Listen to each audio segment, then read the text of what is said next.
नमस्कार बच्चों। एग्ज़ाम हो गए सबके? अच्छे से किए सबने?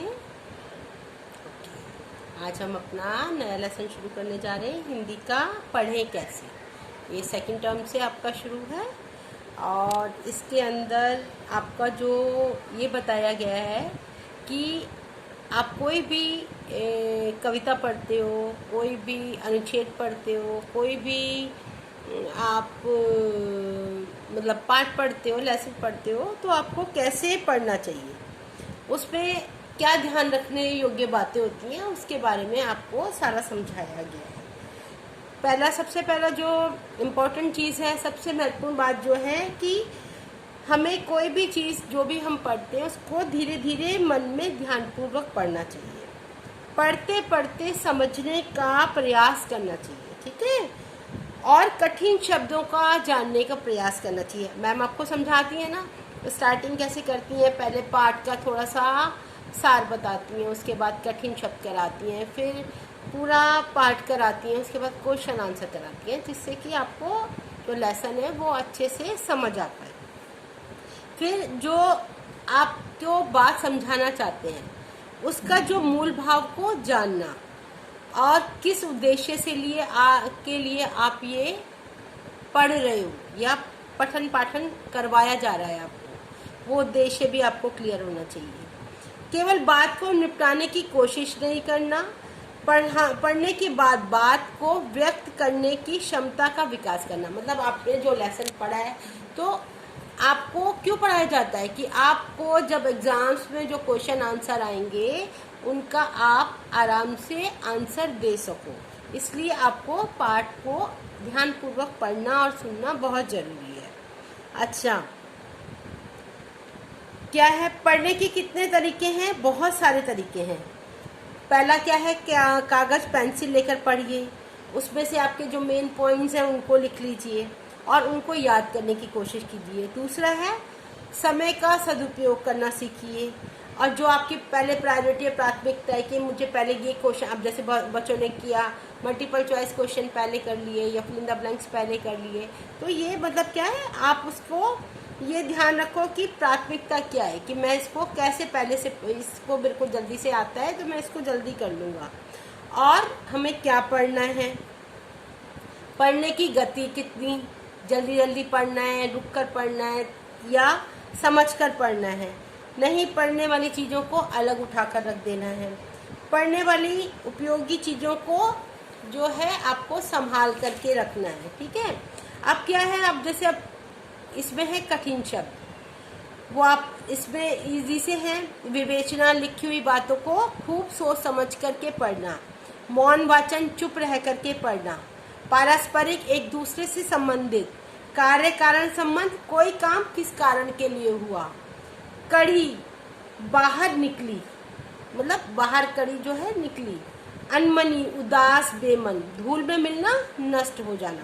अब पढ़ते कैसे हैं, अक्षर से अनुच्छेद तक। पहले हम अक्षर पढ़ने सीखते हैं, फिर धीरे धीरे हम उनके शब्द बनाना सीखते हैं, फिर वाक्य पे आते हैं, फिर हम अनुच्छेद पर आ जाते हैं।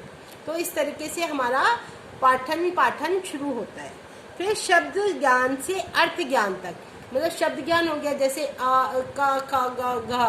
फिर अर्थ ज्ञान क्या है, का से कबूतर, कबूतर मीन्स कबूतर, का से कलम, कलम मतलब कलम, का से कमल, कमल मतलब कमल।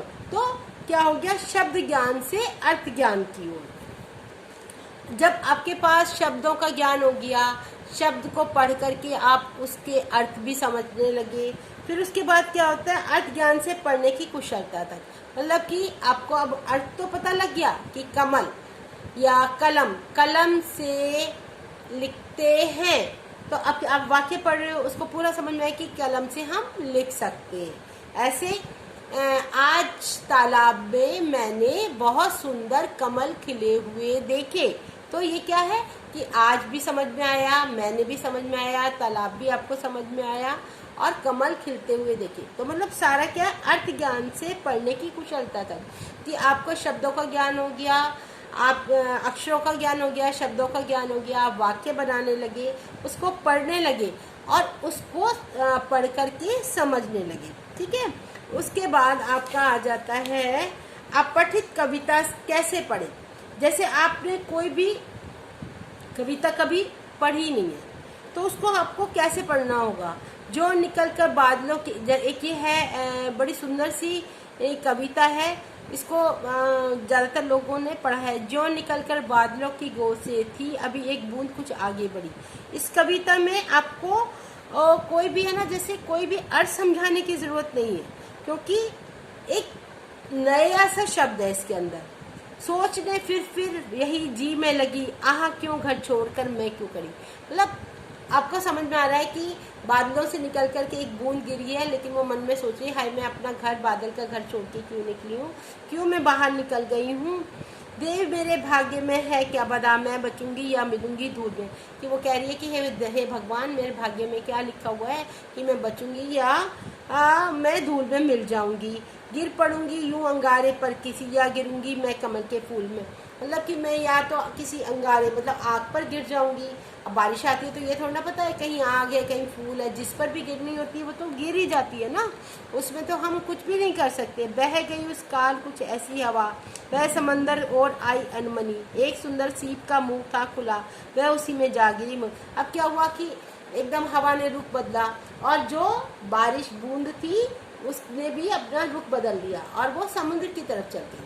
और वहाँ क्या था, एक सीप का जो मुंह था वो खुला हुआ था, वो जो बूंद थी उसके अंदर गिर गई। ठीक है, लोग यूं ही झिझकते सोचते जबकि उनको छोड़ना पड़ता है घर, किंतु अक्सर छोड़ना घर का उन्हें बूंद सा कुछ और ही देता है घर। मतलब वो कहती है, फिर वो बूंद कहती है कि अरे मैं तो बहुत भाग्यशाली हूँ, मैं सीप के मुंह में गिरी और मैं मोती बन गई।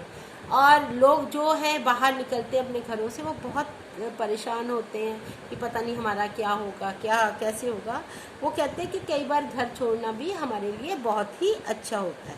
तो मतलब इस तरीके से आप कविता पढ़ते हो, आप उसका अर्थ समझते हो, ये ही आपकी पढ़ने की कला को आगे बढ़ाता है। ठीक है, पढ़ते समय जो कुछ चीज़ें हमें ध्यान रखनी चाहिए वो है सामग्री को द्रुत गति से, मतलब आराम से पढ़ें, मौन रहकर समझकर पढ़ने की कोशिश कीजिए। ठीक है, फिर उसके बाद कविताओं का सस्वर पढ़िए। अभी मैंने कविता आपको पढ़ के सुनाई, ऐसी आपको जोर से बोल करके पढ़िए और उसकी लय तथा झंकार का आनंद उठाइए, भाव ग्रहण करने का प्रयास कीजिए। कठिन शब्दों के अर्थ जो हैं वो शब्दकोश की सहायता से समझिए। मूल पाठ को बार बार पढ़िए, जो मूल पाठ है सारांश है उसको हमें बार बार क्या करना चाहिए, पढ़ना चाहिए। उसमें जितनी भी घटनाएं हैं, विचार हैं, उनको हमें एक पेपर पर अलग से नोट कर लेना चाहिए। उसके एंड में क्या होता है, जो पाठगत प्रश्न है हम हमेशा ही करते हैं, हम अपनी जितनी भी एक्सरसाइज होती है मैम आपको सारा कराती हैं, तो उनको हमें अच्छे से समझकर करना चाहिए। ठीक है, सही गलत पूर्ण अंश पढ़कर सवालों के जवाबों को देने का प्रयास करना चाहिए। ये आपको ध्यान देने योग्य बातें हैं। ठीक है, और पाठ में दिए गए प्रश्नों के उत्तर लिखकर देखिए, जिससे आपको लिखने का अभ्यास हो। क्यों कहती हैं मैम कि अब आप इसको पढ़ो, लिखो, इसको अच्छे से अपनी नोटबुक में उतारो। उतारने से क्या होता है, हमें वो शब्दों को रीडिंग हो जाती है, उसकी साइट रीडिंग हो जाती है, और हम उसको जब जैसे क्वेश्चन हमारे सामने आता है फटाक से हमारे माइंड में क्लिक करता है, अरे इसका तो आंसर ये था, हमने लिखा था। इसलिए हमें एक बार, दो बार, तीन बार क्वेश्चन के आंसर को बार बार लिख करके अपने दिमाग में बैठाना चाहिए। जब तक आपको सारे प्रश्नों के उत्तर पूरी तरह से समझ ना आ जाए तो उसको हमें बार बार उसका पुनः अभ्यास करना चाहिए। ठीक है, ऐसा करने से क्या होता है, आपको क्वेश्चंस को रटने की ज़रूरत नहीं पड़ती है।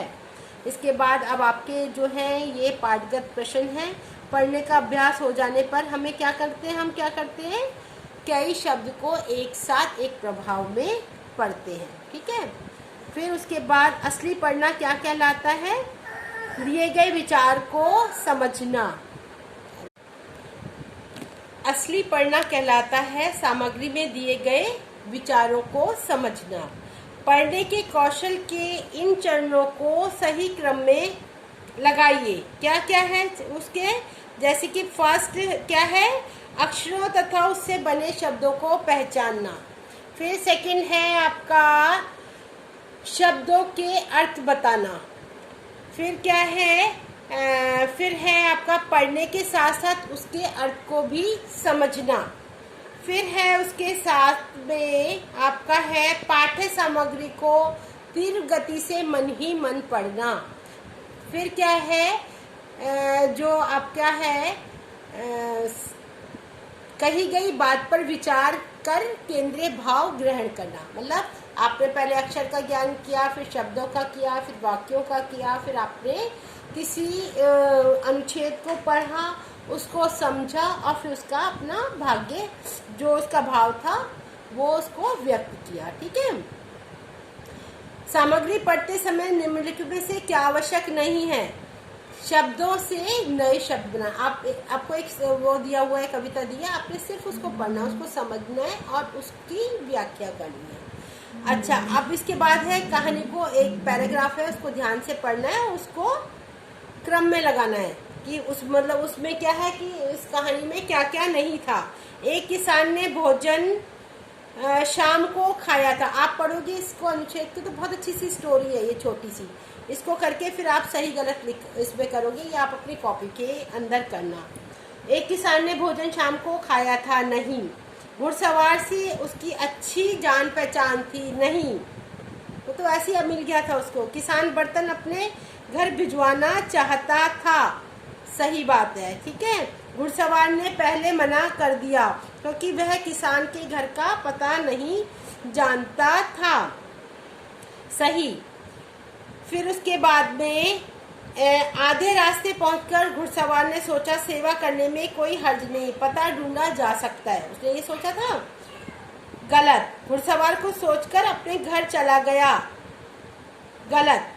किसान ने बर्तन अतः घुड़सवार को दे दिए। गलत। किसान ने सोचा ऐसे अनजान व्यक्ति को बर्तन नहीं देने चाहिए, क्योंकि घुड़सवार तो ले जाता, किसान तो उसको नहीं जानता था ना कि कहाँ ले जाएगा। लेकिन फिर भी उसने फिर जब वो दोबारा वापस आया तो उसने किसान ने कहा नहीं भाई मैं तुम्हें बर्तन नहीं दूंगा, और घुड़सवार ऐसे ही चला गया। ऐसे ये अनुच्छेद है, इसको आप पढ़ोगे, इसके क्वेश्चन आंसर आप अपने आप करना। ठीक है। फिर उसके बाद ये है जो कठिन शब्दों के अर्थ हैं। विकट। विकट मतलब भयंकर। चुनौती, समस्या, अनायास, अचानक, अधिकार, हक, प्रयोजन, उपाय। आप निम्नलिखित शब्दों से उचित उपसर्ग और प्रत्यय अलग कीजिए। ये तो आपने अभी पहले भी किया है। अस्वस्थकर, आ जो है उपसर्ग है, स्वास्थ्य जमा कर इस प्रत्यय में। ठीक है। भारतीय, भारत जमा ई, भारतीय, ये क्या है? प्रत्यय है। प्रतिवर्ष, प्रति क्या है? उपसर्ग है, और वर्ष क्या है? शब्द है। प्रयोजन, प्रय उपसर्ग है, और योजन जो है वो शब्द है। सही गलत का बताना है। यह कविता बादलों के बारे में कही गई, जो भी हमने कविता पढ़ी थी उसके ये सही गलत आपको करने। छोटे छोटे क्वेश्चन आंसर हैं, कुछ मुश्किल नहीं है। आप अनुच्छेद पढ़ो, कविता पढ़ो, उसी के अंदर से आपको सारे क्वेश्चंस के आंसर मिल जाएंगे। आप इन जो है इनका एक लाइन में देना है। वृक्ष की झुकी हुई डालियां हमें क्या सिखाती हैं? कि अपने से बड़ों का हमें सम्मान करना चाहिए और अपना सिर झुकाना सीखना चाहिए।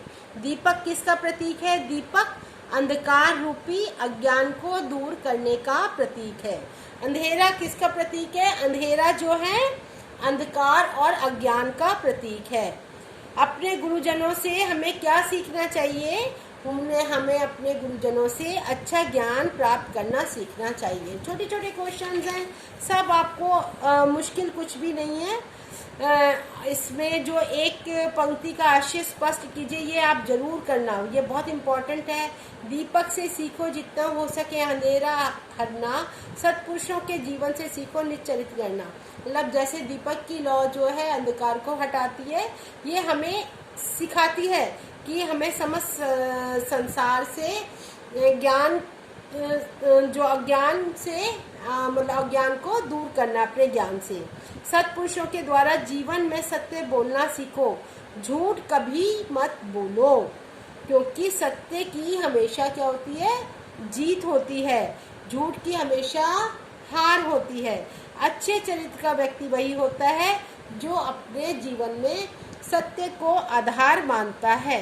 ये बहुत अच्छे से क्वेश्चंस हैं, छोटे छोटे क्वेश्चन हैं, ये सारे आप अपने अच्छे से करो, कॉपी के अंदर पढ़ो इसको, लेसन को, और क्वेश्चन आंसर कंप्लीट करके मेरे पास भेजना। और किसी भी तरह की कोई परेशानी होती है तो मुझे फ़ोन करो या मैसेज करो। Okay, have a good day, bye bye.